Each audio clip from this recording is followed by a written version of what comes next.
Hello, everybody, and welcome back to PD Reports the News. I am Perry D.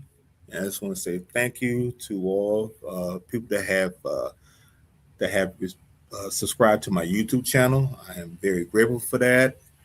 Um, I just want everybody to know that if you like this video, please share it because YouTube has been shadow banning my videos for quite some time. That's probably why I'm hardly on here now. But I have to keep the fight going because I want us as Black Americans to wake up and see what's really going on. We have no allies. We have no friends. It always just been us. Even with some of the Black immigrants, a lot of them you can't trust either because they think just like the way some of these folks think around here. Uh, and just to show that there is no unity, that we're pretty much on our own. As you can see in the picture, this guy right here, there's a lot of Hispanics that are against the civil rights movement. And this guy is one of them. His name is Felix Tijerina. He was one of the head people that was in LULAC, and just want to let you know that we're gonna hopefully I can change some minds that there is no black and brown coalition. Uh, that is only a myth. That has always been a myth, and we need to keep that in mind. Once again, we have no allies. This man, Felix Tijerina, was born in Mexico. He claimed to have been born in Sugar Land, Texas. In 1918, he became a busboy at the original Mexican restaurant, the first Tex-Mex restaurant in Houston. Tijerina taught himself English and became a friend and associate of the owner of the restaurant. Tijerina became the manager of the restaurant located in what is now downtown Houston. Tijerina opened his own restaurant in 1929 in a fashion similar to his mentors. Tijerina described his restaurant's food as authentic, but catered the food to the tastes of white Americans. This goes to show you that we have no allies. This guy is he want to be a white supremacist, just like uh, white people. There's a lot of Hispanics are declaring or demanding that they be called white. So once again, people, we don't have any allies. We're on our own. Um, the Great Depression forced the closure of his first restaurant. Tijerina became a beer truck driver. His wife, Janie, gambled on a horse and won, allowing the family to start the restaurant for a second time. Tijerina started another restaurant in 1937 in what is now the near town area of Houston. Tijerina opened other restaurants and other locations. In addition, Tijerina became prominent in Houston politics. He became friends with many politicians and was the first Mexican American to serve on the board of the Houston Housing Authority. In 1956, Tijerina became the national president of the League of United Latin American Citizens, which is nicknamed LULAC, and served 4 consecutive annual terms. He started LULAC's Little School of the 400 program intended to teach English to non-English speaking children before they entered school. I'm gonna scroll down here a little bit. Uh, Felix Tijerina did not support civil rights for Black Americans or allying with Black civil rights groups like the NAACP, despite having mutual interest against school segregation in Texas. While some fellow Mexican American colleagues in LULAC suggested working with the NAACP, Tijerina reprimanded them, saying, "Let the Negro fight his own battles. His problems are not mine. I don't want to ally with him." But Tijerina died in 1965. His wife took over the operations of the restaurant chain, Felix Mexican Restaurants. In 1971, the chain had 6 restaurants in Houston and 1 in Beaumont. The last Felix restaurant located in Montrose closed in 2008. After the closure, Scott Sullivan, an owner of the El Patio Mexican restaurant chain, reached an agreement with Tijerina's son, Felix Tijerina Jr., to license Felix's name and recipes, which led to Felix's chili con queso become a permanent addition to El Patio's menu.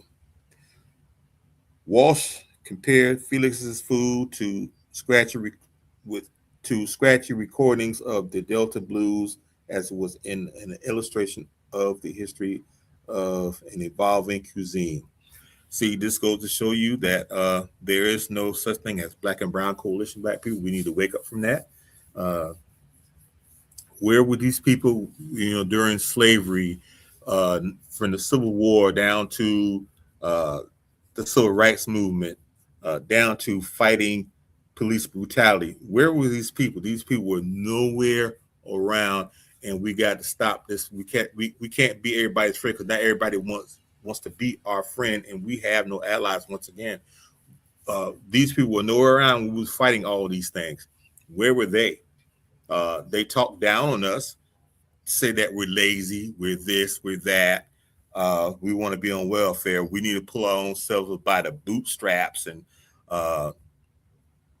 we was out there getting shot up by the police. And I think, personally, I think ICE is not really doing that much to them, right? But then you have people out there protesting against ICE, fighting ICE, and I just don't want black people to get in none of that. That's not our fight. Let those people fight their own battles. That includes the black immigrants, because they come down here, like I said, they come here and they talk down on us, instead of them staying in their own homeland and fixing it up and fight the government. But they want to come over here and talk down on us, right along with the Hispanics and with the Asians, and a few PIs. And like I said, these people are not our problems. Fighting their battles are not our problems. This is what the Trump administration wants the black people to get out there, so we can, so he can declare martial law, and black people stay home. And the few blacks that's out there with these people, if they get shot and killed by ICE or the local police, that's going to be on them. And now them folks want us to step in because their people are being unalived. They already ICE is already unalived two white people already. So now they want us to come out there right along with the Hispanics and with some of these people from the diaspora. Another instance, Somalis. A lot of them are getting deported up out of here, because let them tell, according to them, they're not black, right? They're not black. So, let the chips fall where they lay, right? Now they're seeing now that, hey, you know what? To these folks, you're considered black, right? But you go ahead and do you. Somalis, Nigerians, people from the diaspora period. You guys go ahead and do you. Do what's good for you, because them folks only see you as one thing, black, and use of the N-word. They already shown you that. They already shown you who they really are. But you want to go ahead and listen to them and listen to them with their lies and propaganda about black Americans. But if it wasn't for us, including the Hispanics and the Asians and the PIs, if it wasn't for us, you wouldn't be over here. Because let's be real. Overall, they didn't want you over here. They really didn't. Black Americans fought for that. Fought for your being here. And this is how some of you repay us. So let the shit fall where they lay. And I'm not coming out there to speak for you. You on your own. And if you get deported, you get deported. Because I'm for legal immigration, but if you come here legally, like how Biden and Harris is letting all these people in, no, that's illegal immigration. Because if you think about it, we can't go in a lot of these countries without some kind of papers. You just can't just come to somebody's country illegally, and because if you come in their countries illegally, they're going to put you out of there. And the same thing should work here. I'm not a supporter of illegal immigration. So don't come to me about what's going on. This is not fair. They're doing this and doing that to these people. Oh, well. And I'm not worried about being deported. I am a foundational Black American. I'm not an African American. Don't call me that. I wasn't born in Africa. The Africans that come over here from the diaspora, they're the ones that's the African Americans. I'm not. I'm a foundational Black American. Let's just put that out there. Okay. We should not be out here fighting for these people because these people do not want to unite with us. They never want to be our friends. All they do is talk down. And all of a sudden, they want our help now. And once you got there and you help these people, then they get, once again, then you're gonna be right back to the drum board, leaving you their asses to kiss. Right? And that makes us like we're some weak ass people. So don't go out there fighting for these people. They're not gonna get out there and fight for you. They've already proven that. Also now, you're being divisive. You're being xenophobic. You're being this. You're being that. You're selfish. Oh well, it is what it is. But once again, a lot of you immigrants are on your own. I'm not coming to speak for you. I'm gonna sit here in my house, drinking my coffee, and eat some chicken or something, or eat me a peanut butter and jelly sandwich. I'm not thinking about y'all. I'm not. And then once again, I'm a foundational Black American this goes to show you don't know the American law like you think you do. You need to read the 13th and 14th Amendments.